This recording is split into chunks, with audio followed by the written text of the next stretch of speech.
పీగ ఎలా ఉంటుంది? స్నానం చేశాం. కాశీపట్టణంలో విశ్వనాథ దర్శనం చేశాం. తెల్లవారుజామున గంగా స్నానం చేసి గంగని ప్రార్థన చేశాం అని చెప్తున్నాడు అనుకోండి. అత్యంత శ్రద్ధాళువై విన్నవాడు ఎవరుంటాడో వాడికి కూడా అందులో 4వ వంతు ఎడుతుంది. అంటే మీకు తగ్గిపోయి అనుకోకండి, ఇది మీకుండి.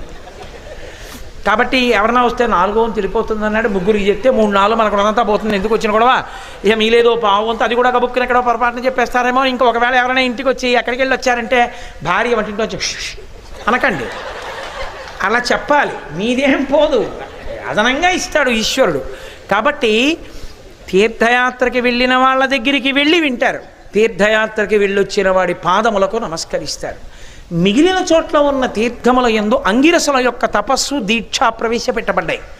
కానీ కాశికాపట్టణమునందు గంగానది ఒడ్డున ఉన్నటువంటి మణికర్ణికా తీర్థము ఆవిర్భావమే చాలా చాలా గొప్పది. ఎందుకంటే ఇక్కడ మీరు చూశారుగా, అసలు కాశీపట్టణం అంత విచిత్రంగా ఉండడానికి కారణం అదే. ఓ రిక్షా వెళ్ళదు, ఓ ఆటో వెళ్ళదు, ఓ కారు వెళ్ళదు.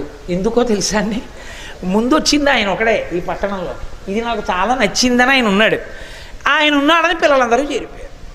మీరు చూడండి, లోకంలో తల్లిదండ్రుల కింద ప్రేమిస్తూ ఉంటారు. అప్పుడప్పుడు నాకు చిరాకు వస్తూ ఉంటుంది.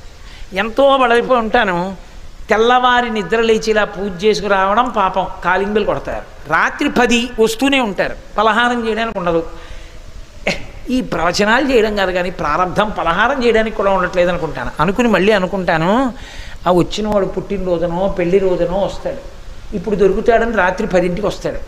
నా మీద ఎంత ప్రేమతో వస్తున్నారు. నా యందు తల్లిదండ్రుల్ని చూస్తారు. వాళ్ళ తల్లిదండ్రులు లేకపోతే నాలో తల్లిదండ్రుల్ని చూస్తారు. అసలు నా దగ్గరికి వచ్చి కూర్చున్నప్పుడు, నాతో మాట్లాడుతున్నప్పుడు వాళ్ళ భక్తి చేత, నేను అంత అధికుణ్ణని నేను చెప్పట్లేదు, వాళ్ళ ప్రేమ చేత వాళ్ళు నాలో ఒక తండ్రిని చూసుకుంటారు, ఓ తల్లిని చూసుకుంటారు. నేను మాట అంటే మురిసిపోతారు, నేను ఆశీర్వచనం చేస్తే పొంగిపోతారు. వాళ్ళ అమ్మా నాన్నయే వాళ్ళని గౌగులించుకున్నంత సంతోషపడిపోతారు. పోన్లే, వాళ్ళకి తృప్తి కలగడానికి 4 మాటలు మాట్లాడడం కన్నా ఇంకా నా జన్మకి సాఫల్యం ఏమి ఉంటుందని మళ్ళీ ఓపిక చేసుకుంటూ ఉంటాను. అలా అంటే నాతో పోల్చుకున్నానని మీరు అనుకోకండి, నాకే అలా ఉంటే అని పోలుస్తున్నాను. పరమశివుడు పార్వతీదేవి ఎక్కడుంటే అక్కడ చేరరండి. వాళ్ళకి ఇష్టమైన పట్టణం అంటే మరి పిల్లలందరూ రారు. అందులో అందరూ వచ్చేసారు ఇక్కడికి. ఓహో పెరిగిపోయింది. ఎంత పెరిగిపోయిందంటే గట్టిగా ఓ ఆటో వెళ్ళడానికి కూడా వీలు లేని వీధులు పెరిగిపోయింది. అంత జనం వచ్చేసారు. పోన్లేరా, సందులు ఇంత పెరిగిపోయాయని ఎవడు రాడేమో, నడవలేమని చెప్పి రావడం మానేస్తారేమో. పలకలు, అందులోనే పెద్ద పనున్నట్టు ఆవులు, దూడలు. మరి పరమశివుడు ఎక్కడుంటే అక్కడ వేదాలు తిరుగుతుంటాయి, ఉపనిషత్తులు, పరదేవతా స్వరూపాలు, వృషభాలు, ధేనువులు వెళ్ళిపోతూ, మేము శుద్ధి చెయ్యొద్దు, మీరంటే గంగ ఎక్కడి నుంచో తేవాలి, మేమే ఉంది తినేసి వదిలేస్తే చాలు శుద్ధి అయిపోతుంది, ఇది గోమయంతో అని పేడలు, అక్కడి నుంచి కాళ్ళు జారిపోతూ ఉండడాలు, పలకలు, ఎత్తులు, పల్లాలు, అక్కడే కొట్లు, టీలు, కాఫీలు, పెరుగులు, మారేడుదలాలు, పువ్వులు, జిల్లేడు పూలు, ఉమ్మెత్త పూలు, ఉమ్మెత్తకాయలు, తెలుగులో అమ్మడాలు, హిందీలో అమ్మడాలు, అన్ని రకాల భాషల్లో అమ్మడాలు. ఎంత అల్లరి! ఇంత అల్లరి వచ్చినా పార్వతి అమ్మో ఏం పెడతాను లేదు అన్నవాడు కనపట్టలేదు. రోజు రోజుకి పెరిగిపోతున్నారు. ఎంత పెరిగిపోతున్నారంటే అన్ని పనులు అయిపోయాయి కదా, ఇక్కడ చచ్చిపోదామని వచ్చేస్తున్నారు. దాంతో సందులు కలిసిపోయి ఇలా మేడలు అయిపోతున్నాయి. కొన్నాళ్ళకి ఇంకా ఏదో వింజుడడ్డు వచ్చేసినట్టు సూర్యకిరణాలు పడతాయో కూడా లేదో తెలియదు. విశ్వనాథుడి దేవాలయం దగ్గర తప్ప రోడ్డు మీద ఎక్కడా పోలీసులు ఉండరు, ఎక్కడ ట్రాఫిక్ సిగ్నల్ ఉండదు. తప్పించుకుపోతుండడమే. అలా వలా తలారాయి పలకలో అలలుంటవి తలలుంటవి ముందు బతుకులో, తలతోటి వాటిని నువ్వు తప్పుకోవాలి అన్నాడు ఎవరో మహానుభావుడు. అలా మనమే తప్పుకు వెళ్ళిపోతూ ఉండాలి అంతే. కాశీలో సంసారంలో చిక్కులు తప్పి మోక్షానికి వెళ్ళడం ఇలాగే ఉంటుంది అనుకుని. అటువంటి కాశీపట్టణంలో అంత పెరిగిపోతోంది. అంత జనం వచ్చేవాళ్ళు, నీళ్లు పోసేసేవాళ్ళు, స్నానాలు చేసేసేవాళ్ళు, విభూతులు పెట్టేసుకునేవాళ్ళు, డమరకలు కొట్టేసేవాళ్ళు, సాయంకాలం అయ్యేటప్పటికి దీపాలు. ఓహో, కాశీపట్టణం రూట్లో ఎప్పుడు నేను వచ్చినా నాకు అనుభవం. ఖచ్చితంగా ముందెళ్ళే వ్యాన్ మీద ఏదో చాప చొట్టు ఉంటుంది, అందులోంచి కాళ్ళు బయటకు ఉంటాయి. ఎక్కడ చచ్చిపోయినా ఇక్కడికే తీసుకొస్తుంటారు కాల్చడానికి. కాబట్టి ఎన్నో ప్రేతాలు ఇక్కడ చచ్చిపోవాలని కోరిక. చూసావా పార్వతీ పాపం వాళ్ళు ఎంత ప్రేమగా వస్తున్నారో. ఏదో 10 మందితో మొదలైనదో కాశీ ఇవాళ ఎంత పెరిగిపోయిందో. కాశీ పెరిగిపోలేదు, మన ఇల్లు పెరిగిపోయింది. నేనా కూర తిండి, పులుసు తిండి, పిల్లలు ఇంతమంది వచ్చారు కదా, అన్నం పెట్టాలి కదా, నేను అన్నపూర్ణని కదా, వీళ్ళు అలా జపం చేసుకుంటూ కూర్చుంటే ఎలాగా అంటావేమో.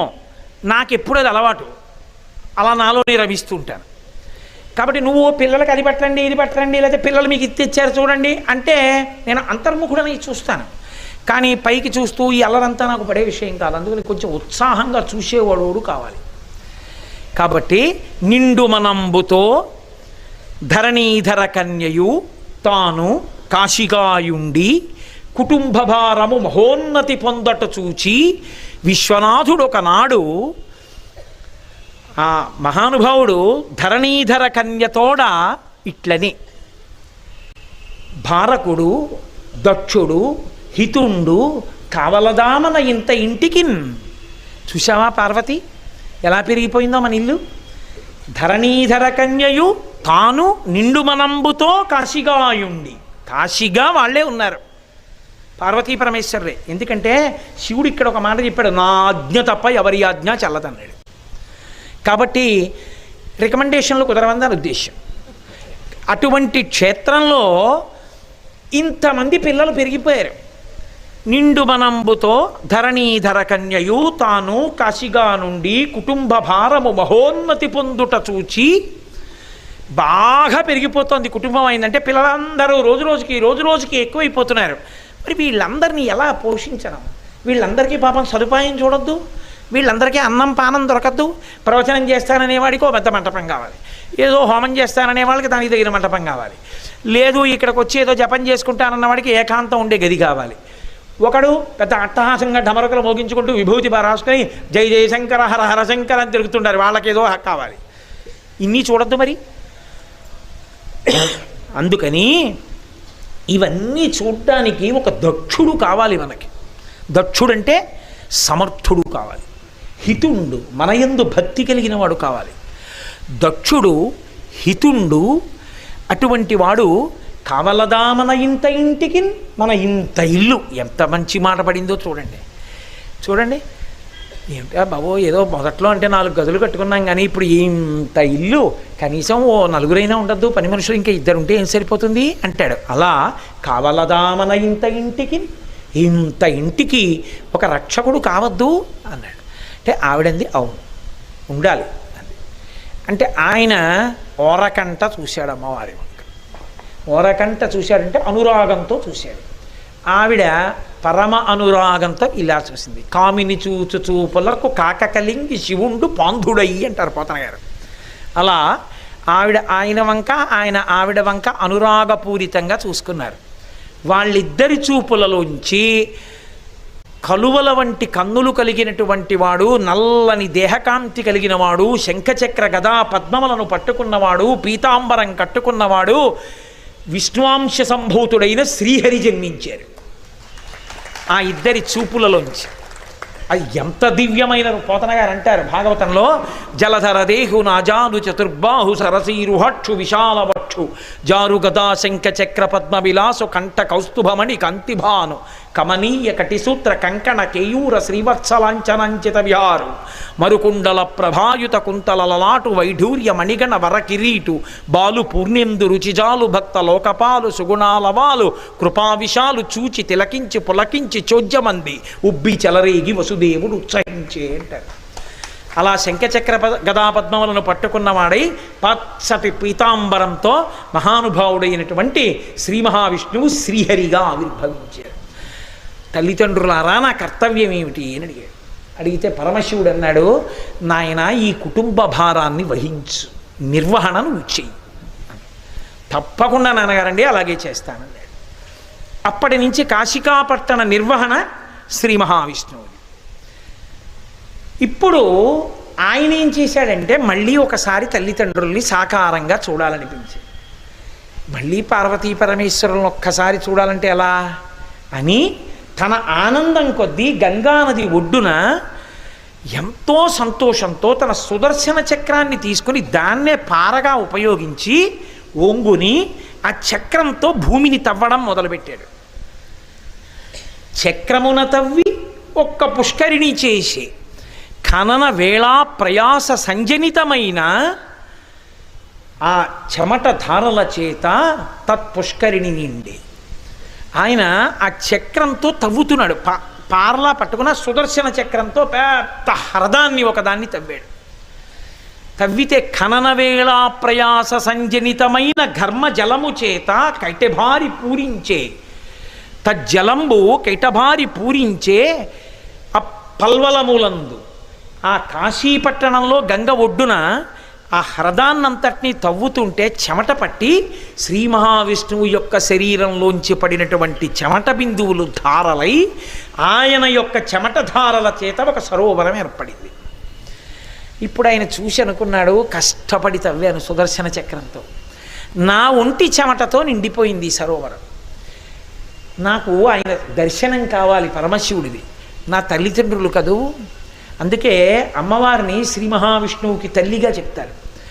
నకధి ఆ తల్లి కరాంగుళిన కోత్పన్న నారాయణ దశాకృతి, ఇలా అంటే దశావతారాలు వచ్చాయి, అందుకని ఆవిడ తల్లి. అందుకే పోతన గారు ప్రారంభ శ్లోకం చేస్తూ శ్రీకైవల్య పదంబు చేరుట కొనై చింతించతన్ లోకరక్షైకారంభకు భక్తపాలన కళా సంరంభకున్ దానవోద్రేక స్తంభకు కేళి లోల విలస దృగ్జాల సంభూత నానా కంజాత భవండ కుంభకు మహానందాంగన డింబకున్ అంటారు. మహానందాంగన అన్నమాట మహానందమయీ ఖడ్గమాల. మహానందమయీ అయిన అమ్మవారి యొక్క బిడ్డన్ని నేను స్తోత్రం చేస్తున్నాను కృష్ణ భగవాను. కాబట్టి కరాంగుళి నఖోత్పన్న నారాయణ దశాకృతి, అమ్మవారి బిడ్డడు. ఆయనకి చూడాలని ఉండదు తల్లిదండ్రుల్ని, కాబట్టి మా అమ్మని నాన్నని ఇంకొక్కసారి చూడాలి. 1008 సంవత్సరములు తపస్సు చేశాడు. 1008 సంవత్సరములు తపస్సు చేస్తే పార్వతీ పరమేశ్వరులు ప్రత్యక్షమయ్యారు. ప్రత్యక్షమై ఒక్కసారి చూశాడు ఆయన హ్రదం వంక.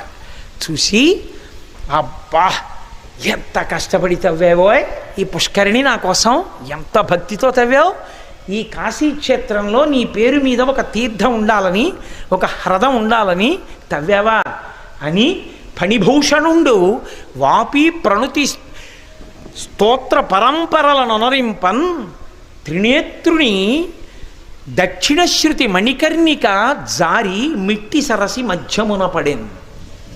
పరమేశ్వరుడు ఆ ఒడ్డున నిలబడి, ఇదిగోనండి ఇలా ఇక్కడ తవ్వాను, అక్కడ తవ్వాను, ఇంత లోతు తవ్వాను, నా చెమట అంతా ఇందులో పడింది అని చెప్తుంటే ఫణిభూషణుండు వాపి ప్రణుతి శ్లాఘాపరంపరలను రవింపన్. పరమశివుడు అక్కడ నిలబడి ఒడ్డున, అబ్బా ఇలా తవ్వావా, ఇంత కష్టపడ్డావో అని చూసి సంతోషపడిపోతూ ఆయన భుజం మీద చెయ్యేసి ఇలా ఇలా అంటుంటే త్రినేత్రుని దక్షిణశ్రుతి మణికర్ణిక అన్ని మాటలు తల ఊపి ఆ తీర్థాన్ని పొగుడుతుంటే ఆ హ్రదాన్ని పరమశివుని యొక్క కుడి చెవికి పెట్టుకున్నటువంటి కర్ణాభరణం జారి అందులో పడిపోయింది. దక్షిణశ్రుతి మణికర్ణిక మిట్టి సరసి మధ్యమున పడెన్. పరమేశ్వరుని యొక్క కుడి చెవి యొక్క మణికర్ణిక మణులతో కూడిన కర్ణాభరణము ఆ హ్రదంలో పడింది. పడితే ఒంటి చెవి ఆభరణంతో ఆయన నిలబడ్డాడు పరమేశ్వరుడు. ఇంత పొగిడి ఆయన వంక చూసి అన్నాడు, శ్రీహరి వంక, ఏం కావాలో ఇంత కష్టపడి తవ్వావు అన్నాడు. ఆయన అన్నాడు, బ్రహ్మాండం మొత్తం మీద ఈ తీర్థం కన్నా గొప్ప తీర్థం ఇంకొకటి ఉండకుండుగాక, ఇదే గొప్ప తీర్థం అగుగాక. ఆయన అన్నాడు, ఇచ్చాను వరం. మణికర్ణికా తీర్థమని పిలవబడుతుంది, ఎందుకంటే నా దక్షిణశ్రుతి మణికర్ణిక ఇందులో పడిపోయింది కాబట్టి ఈ మణికర్ణికా తీర్థము అని పిలుస్తారు దీన్ని. ఈ తీర్థం యొక్క గొప్పతనం ఇంత అంత అని చెప్పడం ఇక సాధ్యము కాదు. ఈ బ్రహ్మాండం మొత్తం మీద ఇంతకన్నా గొప్ప తీర్థము వేరొకటి ఉండదు. అందుకేట దేవేంద్రుడికి 1000 కళ్ళు ఎందుకు వచ్చాయో తెలుసా? అసలు శంకరాచార్యులు వారు అన్నారు, అందరూ అహల్య పట్ల అపచారం చేశాడు, ఏదో గౌతముడు చెప్పించాడు 1000 కళ్ళు వచ్చాయంటారు. కాదు, దేవతలు కనురెప్ప వెయ్యకపోవడానికి ఇంద్రుడికి 1000 కళ్ళు రావడానికి కారణం ఏమిటో తెలుసా అండి? ఇంద్రుడు 33 కోట్ల మంది దేవతలు వచ్చి మణికర్ణిక ఒడ్డున నించుని చూస్తూ ఉంటారట. ఒరే, ఇందులో స్నానం చేసిన వాడు శివుడై కైలాసానికి ఎడతాడా, విష్ణువై వైకుంఠానికి ఎడతాడా చూద్దామని నించుంటారట. నించుని అంటుంటారట. అంటే అక్కడ స్నానం చేసిన వాడు శివుడైపోయి కైలాసానికి వెళ్ళిపోతుంటాడు. విష్ణువు అయిపోయి అంటే సాకారమును పొంది వైకుంఠానికి వెళ్ళిపోతుంటారు. ఎప్పుడు ఇలా చూడటంలో అబ్బబ్బబ్బా ఏమి తీర్థం రా, ఎవడు స్నానం చేస్తే వాడు శివుడు అయిపోతున్నాడు, విష్ణువు అయిపోతున్నాడు, ఇక్కడ ఎంత గొప్ప తీర్థం అని చెప్పి పందాలు కట్టుకుంటారు. ఇదిగో వరుస క్రమంలో వెళ్తున్నాడే 17వ వాడు, వీడు విష్ణువు అవుతాడా శివుడు అవుతాడా అంటే పక్కనున్న వరుణుడు శివుడు అవుతాడు, విభూతి పుండ్రాలు పెట్టుకున్నాడు కదా అంటే. అంటే ఇంద్రుడు అంటే నీ మొహం విభూతి పుండ్రాలు పెట్టుకుంటే శివభక్తుడని కాదు, శంకరాచార్యులు వారు పెట్టుకున్నారు. ఆయనకన్నా విష్ణు భక్తుడు ఎవడున్నాడు లోకంలో? ప్రారంభమే కనకధారా స్తోత్రం ఇచ్చింది విష్ణు సహస్రనామ స్తోత్ర భాష్య, అంతటి మహానుభావుడు. కాబట్టి విభూతి పెట్టుకుంటే శివభక్తుడు అనే అర్థం. ఆయనే చూస్తుంటే వైకుంఠానికి కడతాడని పందెం కట్టుకుంటారట. ఇప్పుడు ఇలా పందాలు కట్టుకుని ఎవడు ఏమైపోతాడో అని ఆ 17వ వాడు ములుగుతున్నప్పుడు అలా కళ్ళార్పకుండా చూడడం అలవాటైపోయి దేవతలకి కలరెప్ప వేయడం పోయింది. ఇంద్రుడు పందాలు కట్టి ఇంతమందితోనూ పందాలు కట్టి 35వ వాడిని, 23వ వాడిని, 47వ వాడిని, 74వ వాడిని చూస్తుండడంలో ఇన్ని కళ్ళు పెట్టుకు చూడడంలో 1000 కళ్ళు వచ్చాయి. చూస్తూ ఉండడంలో ఎప్పుడూ అక్కడ నించున్న దేవతల తలలు అని తిరుగుతాయిట. అరే వీడు ఇటు పోయాడు, వీడు కైలాసానికి పోయాడు, ఇటు వైకుంఠానికి పోయాడు. అంత గొప్పదైంది మణికర్ణికా తీర్థం. అందుకే కాశీపట్టణానికి వచ్చి మణికర్ణికా తీర్థ స్నానం చెయ్యడం అంటే అంత తేలిక విషయం ఏం కాదు. అంత గొప్ప తీర్థ స్నానం కింద లెక్కలోకి తీసుకుంటారు దాన్ని. శివకేశవుల మధ్య ఉండేటటువంటి అన్యోన్యతకు మణికర్ణికా తీర్థము పరాకాష్ఠ. తిక్కన గారు మహాభారతం చేస్తూ ఒక మాట అంటారు, కరుణారసము పొంగి దొరపెడు చట్పున శిశిరేఖ అమృతంబు జాలువార హరినీల పత్రిక సురభిచందనమున్న గతినాభిధవళ పంకజము మెరయ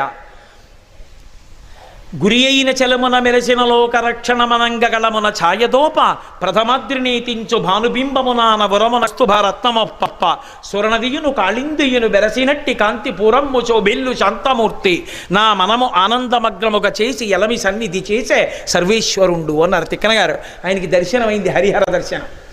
అందులో మహానుభావుడు కంఠమేమో నీలంగా, గుండెల్లోనేమో కౌస్తుభమణి. ఇక్కడ నీలకంఠం శివుడు, ఇక్కడ కౌస్తుభమణి శ్రీ మహావిష్ణువు.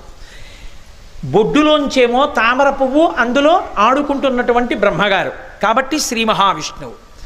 ఇక్కడేమో కరుణారసము పొంగి దొరపెడు జట్పున శిశిరేఖ అమృతంబు జాలువార, ఇక్కడేమో నెలవంక చంద్రవంక పెట్టుకుని అందులోంచి అమృతం పడుతూ శివుడా విష్ణువా సురనదియును కాళిందియును బెరసినట్టి కాంతి పూరమ్ము శోభిల్లు శాంతమూర్తి నా మనము ఆనందమగ్నముగా చేసి ఎలమి సన్నిధి చేసే సర్వేశ్వరుండు.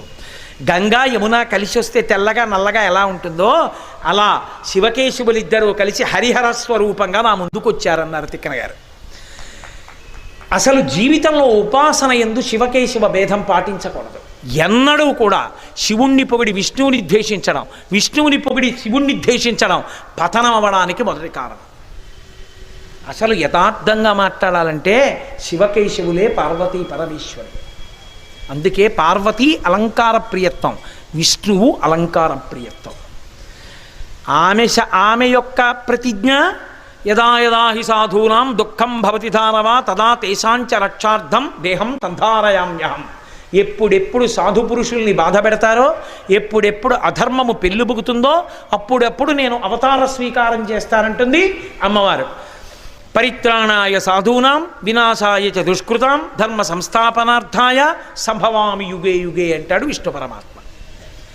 అందుకే ఇద్దరూ ఒకటే. స్త్రీగా ఉంటే అమ్మవారు, పురుషుడుగా ఉంటే విష్ణువు. అందుకే ఆయన నల్లన అమ్మవారు నల్లన, నారాయణ నారాయణి ఇద్దరు అన్నా చెల్లెళ్ళై ఉంటారు. కారణం అది. అటువంటి విష్ణువుకి శివుడికి మధ్య భేదమును ఎన్నడూ పాటించను అనడానికి మణికర్ణికా హ్రదం గుర్తు.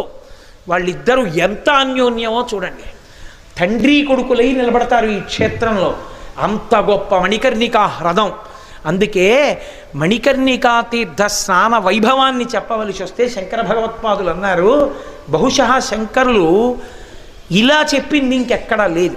ఎందుకో తెలుసా అండి, శంకరులు ఎప్పుడైనా దీనికి ఫలితం నేను చెప్పలేను అన్నది ఉందనుకోండి, ఆయన నోటితో ఆ మాట అనరు. దీనికి ఫలితం చెప్పడం కష్టం అనరు. ఫలితం చెప్పడం కష్టం అన్న అర్థం వచ్చే సన్నివేశం చెప్పి వదిలేస్తారు. సౌందర్యలహరిలో చేశారు అలాంటి ప్రయోగం. రణీజిత్వా దైత్యానపహృత శిరస్త్రై కవచభి నివృత్యై చండాంశస్త్రిపురహర నిర్మాల్య విముఖై విశాఖేంద్రోపేంద్రో శిశి విశిదకర్పూలశకలా విలీయంతే మాతస్తవ వదన తాంబూల కబలా. సుబ్రహ్మణ్యుడు, ఇంద్రుడు, ఉపేంద్రుడు అంటే విష్ణువు ముగ్గురు వచ్చి అమ్మవారి దగ్గర తాంబూల చర్వణం చేస్తున్న అమ్మవారి నోటిలో ఉన్నటువంటి తాంబూలపు పిడచ తిన్నారు. దానివల్ల ముగ్గురు ఏమయ్యారు చెప్పలేరు శంకరాచార్యులు. విష్ణువు యొక్క వైభవం చెప్పడం ఎవరికి తరం? ధరణీ సభ కాగజకరావు లేఖిని సభ బనరాయ్ సాత సమందకి మసగరావు హరికణలు కానజాయ్ అంటాడు కబీరదాసు. ఈ ధరణీ సభ కాగజకరావు ఈ భూమినంతటినీ కాగితం చేసుకుని సముద్రాలన్నింటినీ సిరా చేసుకుని అరణ్యాలన్నింటినీ తీసుకొచ్చి కలంగా చేసుకుని ఈ సప్త సముద్రాల్లో ఉన్నవి సిరాగా పోసుకుని ఈ కాగితంతో ఈ భూమి అన్న కాగితం మీద విష్ణుగుణములను రాయడం మొదలు పెడితే నాకు సరిపోలేదు అన్నారు.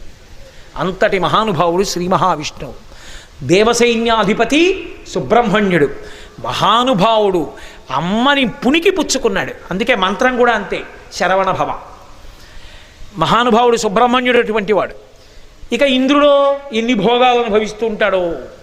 వేదమునందు ఇంద్రుడు వేరు. రుద్రాధ్యాయంలో ఇంద్రశబ్దం వాడతారు.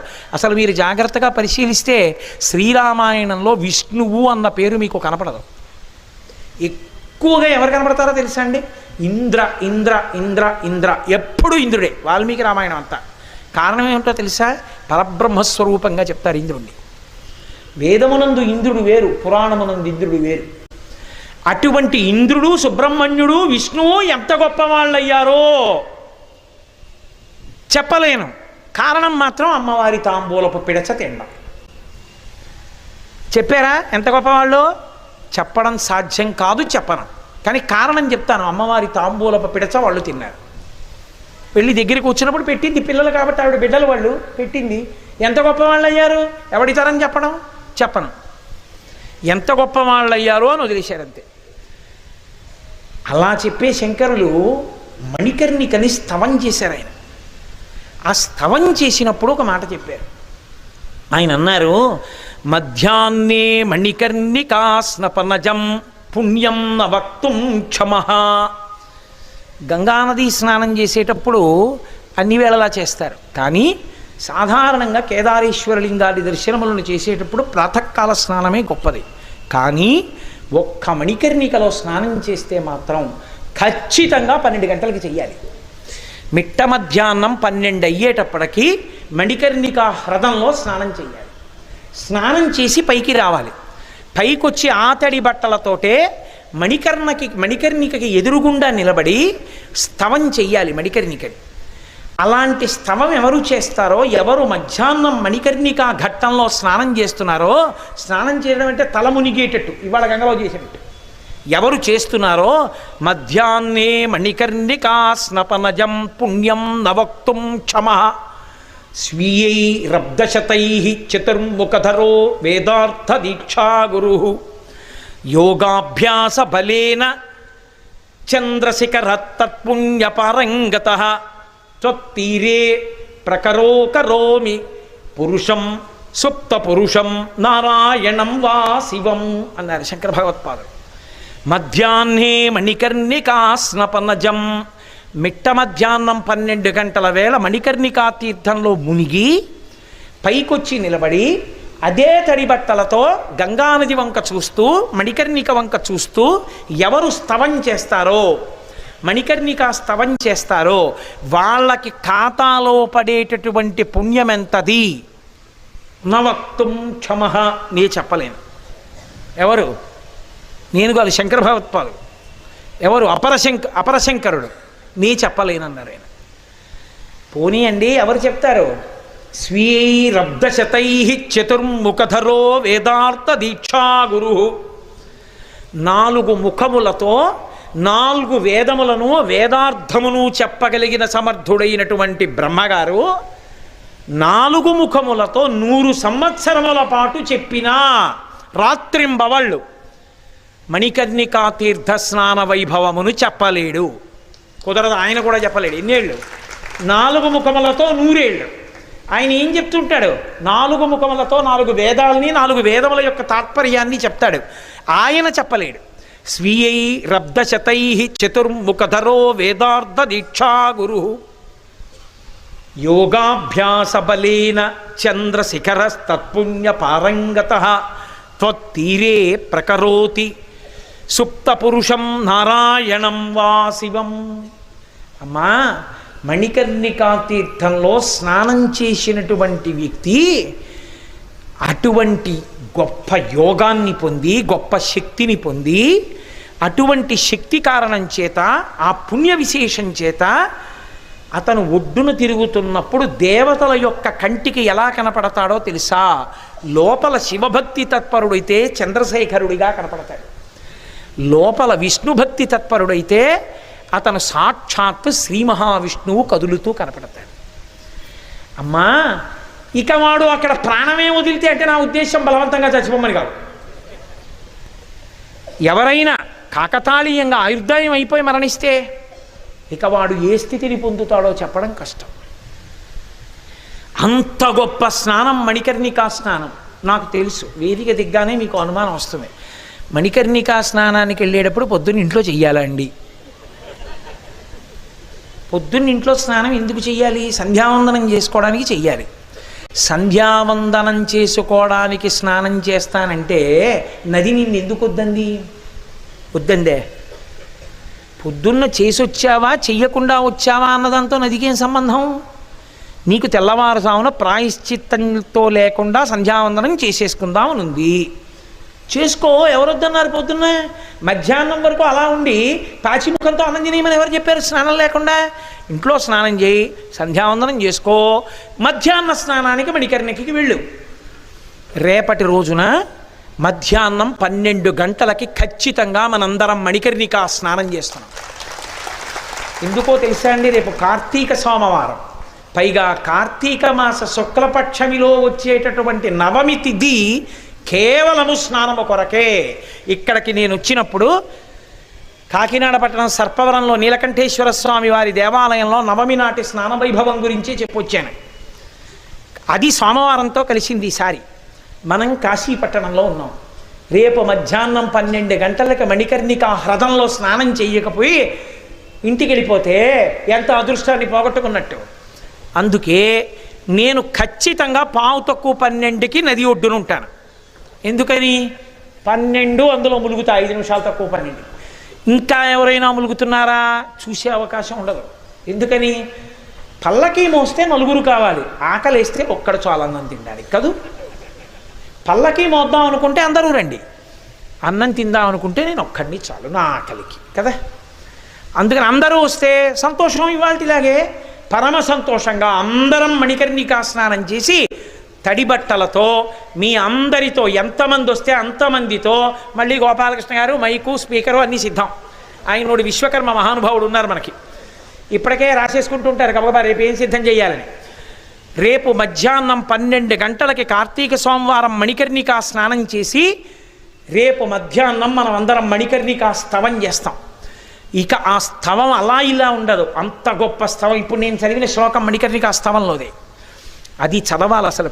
ఎవరెవరు కాశీపట్టణానికి వస్తారో వాళ్ళందరూ మణికర్ణికలో స్నానం చేసి తడి బట్టలతో నిలబడి మణికర్ణికా స్తవం చేసి వెళ్ళాలి. దాని చేత విశేషమైన అభ్యున్నతిని పొందుతాడు. శివకేశవ అభేదమైన దృష్టితో శివకేశవులు అంత ఒకటిగా ఉంటారన్న భావనతో, అంత పరమభక్తితో నమస్కారం చేస్తూ చెయ్యాలి.